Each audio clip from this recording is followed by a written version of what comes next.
Join me as I sit the driftwood throne and dine on the sea snake's ears!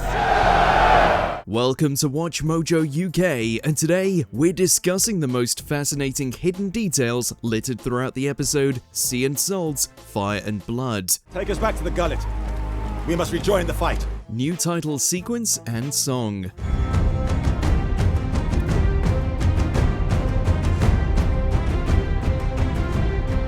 If you haven't watched this show since Series 2 aired, you may have forgotten all the intro's details. Now you can spot a variety of new scenes added to the opening tapestry. This includes the Battle of Rook's Rest from Series 2, shown by the gold and red dragons, alongside the dragon seeds, the common people who become dragon riders. Longtime viewers might also find the music jarring, as it features a whole new intro section with heavier drums.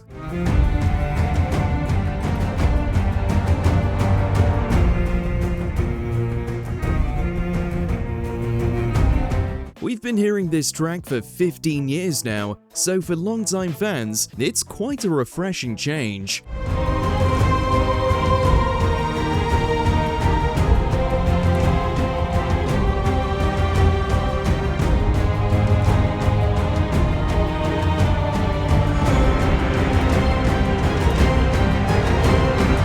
Lannister Lions. Any fan can tell you that the sigil of the absurdly wealthy House Lannister is a golden lion roaring on a red coat of arms.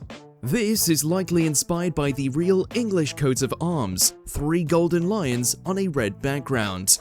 Unlike the English, lions are native to the Lannisters' homeland, and they even use them in battle. In the books, we're told there used to be way more of these menacing cats roaming the Westerlands. Additionally, during Cersei's childhood, she saw quite a few caged lions at Casterly Rock.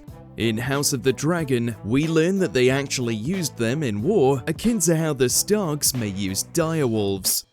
Otto's nephew. What is the weather to be today, bold John? Raining piss or shit from the looks of the messenger. You should all be familiar with Otto Hightower, the father of Queen Alicent, and a major factor in starting the war. In this episode, we're introduced to his nephew and the current Lord of Hightower, Ormund. Lord, my Lord Hightower. I bring urgent word from King Aegon. King, is he now? He's barely been mentioned, and this is his first appearance, but we already know quite a few things about him that aren't explained here. We learn a couple of traits of his, like his aversion to smells and his general indifference to whoever is king, despite being one of the Greens. So Aegon's dead then.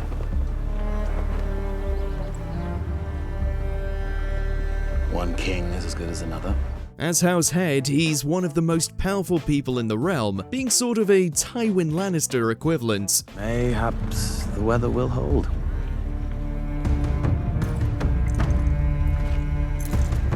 Tessarion.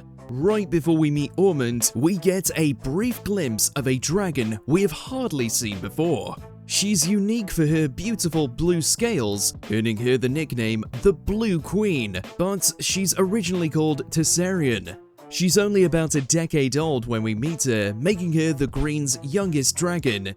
In the book, her dragon rider is Daeron Targaryen, another child of Viserys and Alicent, who has peculiarly never appeared in the show so far. Many book fans have long wondered whether he'll appear, and getting a glimpse of Tessarion just might confirm it. Harrenhal's Curse. Any hardcore Ice and Fire fan will instantly find any mention of Harrenhal a bit of a red flag. Situated in the Riverlands, it's Westeros' largest castle, and it's almost completely destroyed alongside being allegedly cursed.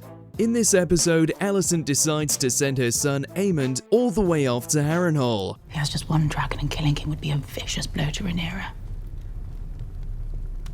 At Harrenhal, you'll be unassailable. Even if you don't know where it's going, you can expect it to go poorly, as is often the case for whoever rules the potentially haunted castle.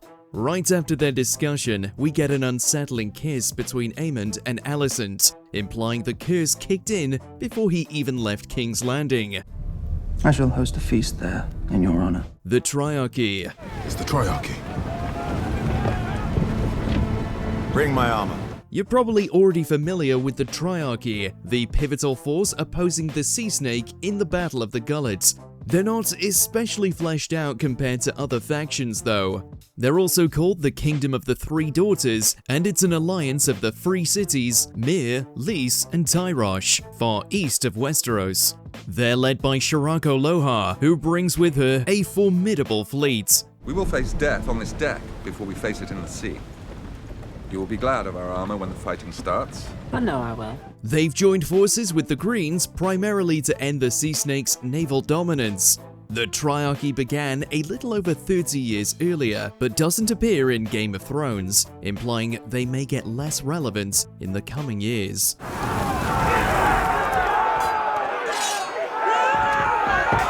Sheepstealer's story. Ribas! Véala, Dios! It would have been impossible to miss Sheepstealer's disastrous attack, which saw the dragon claim many of their own team's lives. They're ridden by Rhaena, Daemon's daughter, who is capable of taming them. Sheepstealer is a wild dragon who calls Dragonmont his home, born around a century before the series. After hatching, he ended up living in a cave for decades, meaning he's not used to humans, explaining why he's such a nightmare to control. Sheepstealer, down!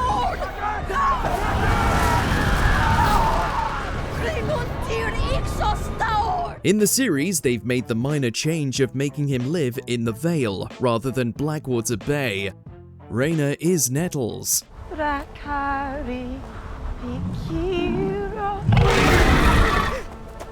One character book readers can get a bit fixated on is Nettles, who some theorize could be a shape-shifting child of the forest, alongside the Starks' later servant, Old Nan. Many fans have been eagerly awaiting Nettles' arrival, but this episode confirms we'll never get to see her. They've opted to replace her with Rhaena, who now rides Sheepstealer, which is a bit of an interesting decision. Sheepstealer, down! Go! This is primarily because Nettles tames her dragon after weeks of efforts, but Rhaena hasn't managed this feat. She was likely removed to make things simpler, but it could confirm the theories of her being magical, as the TV shows heavily cut down on the book's magical elements. Star Trek influence. A treasured piece of cinema is The Wrath of Khan, the second ever Star Trek movie. According to showrunner Ryan Condal, a certain fight scene between Kirk and Khan from the sci-fi flick was referenced frequently for the Battle of the Gullet. We're kind of doing a little bit of, Wrath of Khan and the chase through the nebula with Kirk versus Khan. Specifically, the clash between the Sea Snake and Shirako. This made the final product focused more on the individuals and characters rather than the grand spectacle of the entire battle. Firm the sails and put the oars out! Hard round to starboard! Ready the offensive for a broadside assault! All shields and crossbows! To your stations! It's a phenomenal start to the season, but it turns out this was meant to be Season 2's conclusion and was pushed back, much to the fanbase's dismay. Aegon and Viserys. Two of the most important characters in this battle are Rhaenyra's children, Aegon and Viserys. They'll become way more influential in Westeros politics as adults, but for now, they're still infants. This is a strange decision because in the books, they should be about 8 and 10 here. So you probably missed seeing them at this clash, but Fire and Blood makes it clear they were there. This has led to a few readers scratching their heads and wondering where they've gone. Their appearances should be guaranteed given their later impact, alongside the fact that primary characters in Game of Thrones are their descendants. It's pretty perplexing that they were absent from one of the most important moments of their childhoods though. Were there any other hidden details you noticed but we didn't? Let us know down in those comments below.